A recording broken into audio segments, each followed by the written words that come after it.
'Twas the night before Christmas, and all through the house, not a creature was stirring, not even a mouse. The stockings were hung by the chimney with care, in the hopes that St. Nicholas soon would be there. The children were nestled, all snug in their beds, while visions of sugar plums danced in their heads.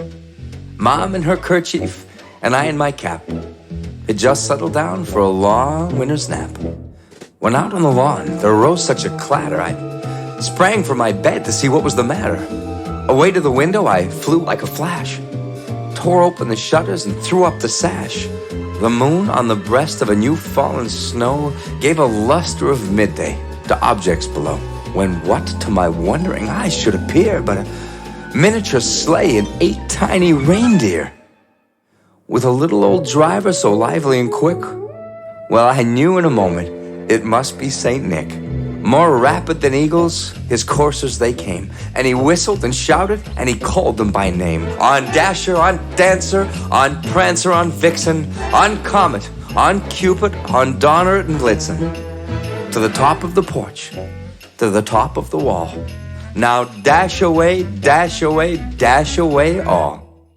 As dry leaves that before the wild hurricane fly, when they meet to an obstacle mount to the sky. So up to the rooftop the coursers they flew, with a sleigh full of toys and St. Nicholas too. And then, in a twinkling, I heard on the roof the prancing, the pawing of each little hoof.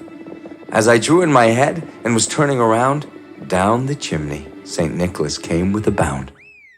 He was dressed in all furs from his head to his foot, and his clothes were all tarnished with ashes and soot.